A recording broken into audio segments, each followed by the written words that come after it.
뉴스 브리핑 제작에 도움 주신 분들입니다.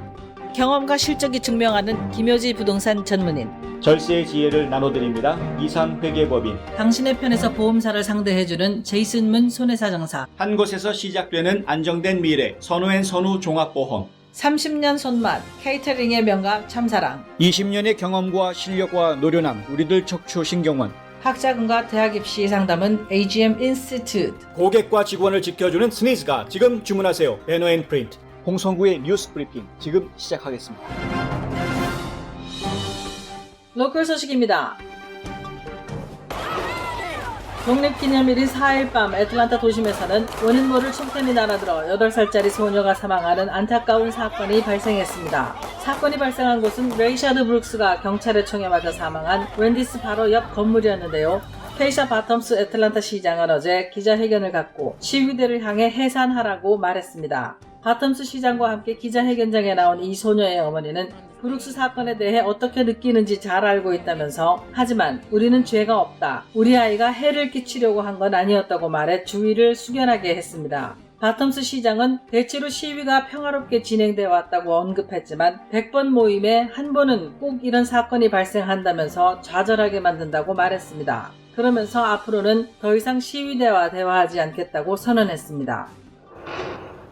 8살 소녀 세코리아 터너가 사망한 바로 그 인근 장소에서 어제 오후 7시 30분경 또다시 총격 사건이 발생해 53세 남성이 현장에서 사망하고 2명이 부상당했다고 애틀란타 경찰이 밝혔습니다. 경찰은 최소 2명 사이에 총격전이 벌어져 3명의 피해자가 발생했다고 밝혔는데요. 부상자 1명은 총상을 입었지만 안정된 상태로 알려졌고, 또 다른 부상자는 병원으로 옮겨졌는데 상태가 불분명하다고 WSB-TV가 보도했습니다. 이 사건은 케이샤 바텀스 애틀란타 시장이 8살 소녀 세코리아 터너의 가족과 함께 기자회견을 갖고 웬디스의 시위대가 해산될 것이라고 발표한 지 1시간 만에 벌어져 충격을 주고 있습니다. 브라이언 캠프 조지사는 트위터에서 최근의 무법 행위의 경향은 터무니없고 용납할 수 없는 것이라며, 유니폼을 입은 사람들을 포함해 조지아인들은 범죄와 폭력으로부터 보호받을 필요가 있다고 말하고, 우리는 지역 지도자들이 평화를 회복하고 질서를 유지하는 것을 도울 준비가 되어 있지만 그들 없이 조치를 취하는 것을 주저하지 않을 것이라고 경고했습니다.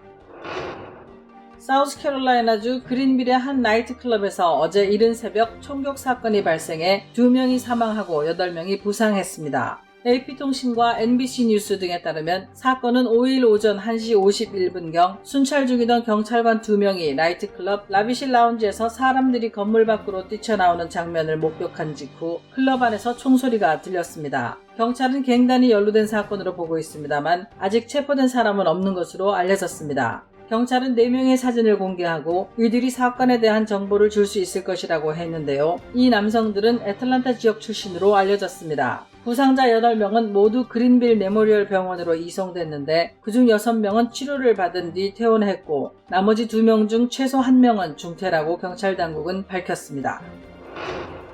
어제 오후 2시 20분께 아이다호주 북부에 있는 코드얼린 호수 상공에서 비행기 2대가 충돌해 호수 밑으로 침몰하는 사고가 발생했다고 팍스뉴스 등이 보도했습니다. 두 비행기 안에는 총 8명이 탑승한 것으로 알려졌는데요. 보안당국은 탑승객 중 2명을 기체가 가라앉기 전에 구조했으나 숨졌으며 나머지 6명은 아직 발견하지 못했다고 밝혔습니다. 당국은 음파 탐지기로 수심 약 130피트 아래에서 기체를 발견해 인양했다고 전했습니다. 사고 목격자의 증언에 따르면 비행기들이 약 200피트 상공을 비행하다 충돌한 뒤 엔진이 폭발하고 날개가 분리됐다고 하는데요. 연방교통안전위원회가 정확한 충돌 원인을 조사 중입니다. 제5회 애틀란타 문학상을 공모합니다. 미국 동남부 지역에 거주하는 한인이면 누구나 참여할 수 있으며 미발표 신작 작품을 시 부문은 최대 5편, 수필 부문은 최대 2편을 우편이나 이메일로 8월 31일까지 보내시면 됩니다. 수상자에게는 대상 상금 $1,000를 비롯해 상금과 상패 및 등단 증서가 수여됩니다. 제5회 애틀란타 문학상은 제1IC은행이 특별 후원합니다. 지구촌 소식입니다.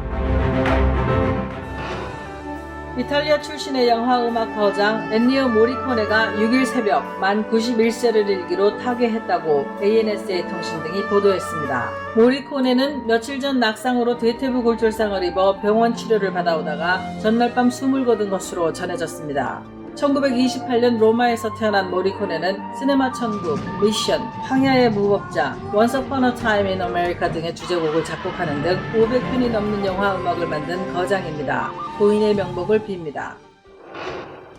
티베트의 정신적 지도자 달라이라마가 85번째 생일을 맞아 만트라와 가르침을 담은 첫 앨범 내면의 세계 Inner World를 세상에 내놨습니다. 로이터 통신에 따르면 달라이라마의 양력 생일에 맞춰 오늘 발매한 앨범에는 잔잔한 배경음악에 맞춰 기도하는 달라이라마의 육성이 11개 트랙으로 나뉘어 담겨져 있습니다. 달라이라마는 내 삶의 목적은 가능한 많이 봉사하는 것이라며 음악은 내가 할 수 없는 방식으로 많은 사람을 도울 수 있다고 말했습니다. 현 달라이라마는 1937년 검정을 통과해 1940년 제14대 달라이라마로 공식 즉위했고 1959년 티베트를 탈출해 인도로 가 망명정부를 세우고 비폭력 독립운동을 펼쳐왔는데요. 그 공로를 인정받아 1989년에 노벨 평화상을 받은 바 있습니다.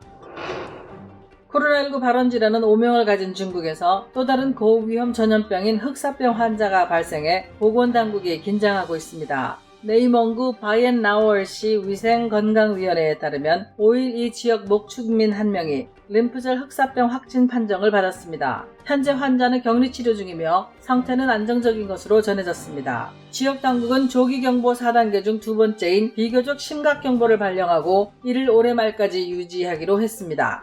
앞서 중국 과학자들은 2016년부터 10개 성에서 돼지 독감 바이러스가 퍼진 것을 발견하고 학계에 보고한 바 있는데요. 제2, 제3의 팬데믹을 우려하는 목소리가 커지고 있습니다. 한국 소식입니다.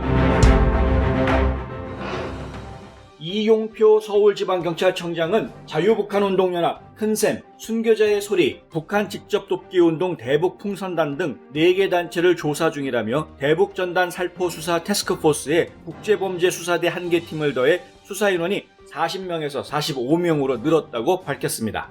보안수사대 중심인 태스크포스에 국제범죄수사대가 합류한 것은 순교자의 소리 대표 에릭 폴린 목사가 미국 국적자이기 때문입니다. 순교자의 소리는 지난달 25일 강화도에서 이달 3일에는 강원도 철원군에서 대형 풍선을 띄운 것으로 전해졌습니다. 서울경찰청은 이들 사건도 이첩받아 함께 수사하기로 했습니다. 이 청장은 4개 단체가 남북교류협력법, 항공안전법, 해양환경관리법, 공유수면법, 5개 광고물 관리법 위반을 비롯해 형법상 이적죄와 사기 횡령 등으로도 수사 의뢰나 고발장이 들어온 상태라며 관련 혐의 전반을 수사 중이라고 말했습니다. 유엔 사무총장을 지낸 반기문 국가기후환경회의 위원장은 도널드 트럼프 미국 대통령이 세계보건기구 WHO 탈퇴를 선언한 것이 무책임하다고 말했다고 교도통신이 보도했습니다. 반 위원장은 WHO가 중국 편을 든다고 비난하는 트럼프 대통령의 태도에 대해 WHO를 비난하는 것이 문제를 해결하지 않는다며 매우 무책임한 태도라고 말했습니다. 전쟁이 한창인데 전장에서 아군을 돕지 않는 것과 마찬가지라는 겁니다. 그러면서 코로나19는 질병이며 정치 문제가 아니라고 일침을 놓았습니다. 한편 한일 관계와 관련해 반 위원장은 정치 문제를 둘러싸고 한일 관계가 바람직하지 못한 상황이라 안타깝다면서 코로나19를 계기로 정상이나 장관이 회담하고 상호 협력 체제를 만드는 것이 가능하다면 매우 좋겠다고 말했습니다. 부산 해운대 해수욕장 일대에서 폭죽 수십 발을 터뜨리며 소란을 부린 주한 미군들이 음주운전을 했다가 경찰에 적발된 사실도 확인됐다고 연합뉴스가 보도했습니다. 부산 해운대구와 해운대경찰서는 지난 4일 해운대 해수욕장 일대에서 폭죽 소란을 피운 외국인들이 오산과 군산, 대구 등지에서 주둔하던 주한 미군이라고 밝혔습니다. 건물은 물론 시민을 향해서도 폭죽을 쏘다가 출동한 경찰에 검거돼 5만 원의 범칙금 처분을 받은 외국인도 미군으로 신분이 확인됐습니다. 폭죽 난동 당일 미군 운전자에 의해 해운대 군함로 일대 교통사고 2건이 발생했고 또한 미군은 음주운전을 하다가 적발되기도 한 것으로 확인됐습니다. 전국의 주한미군 부대는 미국 독립기념일에 맞춰 3일부터 6일까지 휴가를 즐겼는데요. 코로나19로 인해 해외로 나가지 못하고 국내에서만 이동하다 해운대로 몰린 것으로 알려졌습니다. 경찰은 이날 외국인 방문자가 8,000명에 이른다고 집계했는데요. 폭죽 소동이 있던 날은 경찰 95명을 배치했음에도 불구하고 갑작스러운 폭죽 소동까지는 막지 못했다고 밝혔습니다. 2020년 7월 6일 지금까지 뉴스 브리핑의 홍성구였습니다. 최영주였습니다. 시청해주셔서 감사합니다.